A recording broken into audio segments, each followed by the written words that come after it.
Assalamu alaikum students. In this video we are going to solve our given integral equation by the method of successive approximation and specifically by the method of resolvent kernel.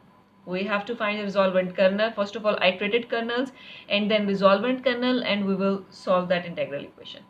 For that purpose, you know that what is your general integral equation. Our this term is f of x. The constant that is with this integral is your lambda. And this term with y of t is your kernel. K of xt is xt.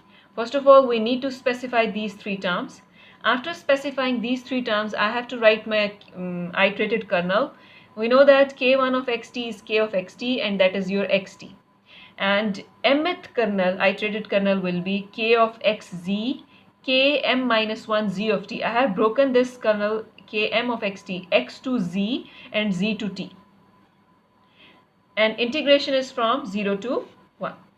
Now I need k1, I already have k1, I need k2, k3 and so on, unless and until I am able to figure out the general term. Now let's plug in place of m as 2. So I will get k2 of xt, 0 to 1, k of xz, 2 minus 1 will give you 1, k1 of zt. Now I will plug in its values. I need k of xz. K of x, z. In place of t, I will have here z. So xz. K1 of zt. K1 of zt. In place of x, I will have here z. Z of t. Now integration is with respect to z because we have involved here the variable z. Remove all the other variables that are irrelevant, move it outside and integrate it, apply the limits of integration, and finally we'll get k2 of xt as 1 over 3rd xt. Now I need k3 of xt. For that purpose, just plug in place of m as 3.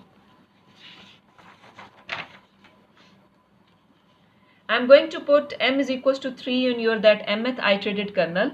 I will get integration from 0 to 1, k of xz, k2 of zt dz. Now I need the value of k of xz. K of xz from this one, k of xz. In place of t, z. So xz here. K2 of zt. You know that k2 of xt is also given. K2 of zt in place of x, z. So 1/3 zt dz. Move the irrelevant variables outside. Integrate it. After integrate, apply the limits of integration. Finally, I will get this answer. Now you can observe the pattern. When you have k2 of xt, you have 1/3 xt. When you have k3 of xt, you have 1/3 square of xt. This power is 1 less than this term. So you can write km of xt as 1 over 3rd, 1 less than this m, xt. Xt is coming with every term as it is. So this is your mth iterated kernel. Now I need to find the resolvent kernel. How I can find the resolvent kernel?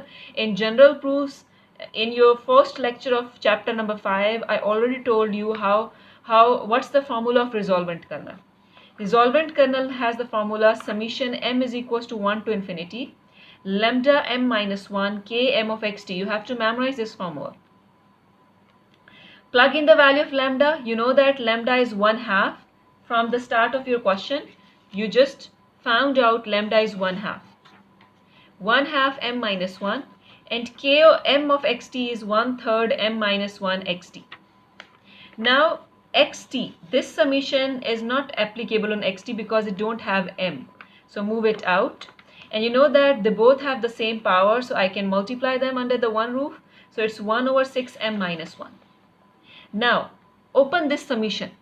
How we can open this sum? Just first of all plug m as 1. So it is giving you 0. Plus plug in m as 2. Plus plug in m as 3 and so on. So you will get this series. 1 plus 1 over 6 plus 1 over 6 square and so on. And you know that this is the series of 1 plus x square and so on, and that is equals to 1 over 1 minus x. So 1 minus 1 over x, 1 over 1 minus x is, x right now here is 1 over 6. Now subtract it. After subtracting, just simplify it and you will get here 6 over 5 xt. So our solution is going to be, we already know what is our resolvent kernel. So our solution of given integral equation is y of x equals to f of x plus lambda integration from 0 to 1 r xt of lambda f of t dt. Just plug in the value of lambda, plug in the value of resolvent kernel, plug in the value of f of t, and just integrate it, simplify, so your solution is y of x is x. So in this way, using your resolvent kernel or mth iterated kernels, you can find out how to solve your integral equation by successive approximation method, or you can also say it as iterative method. So after that example, you have to solve this assignment. 3 questions are given here. You can try that previous method on these 3 questions. And I hope so that that question is clear to you, so you will be able to solve these 3 questions.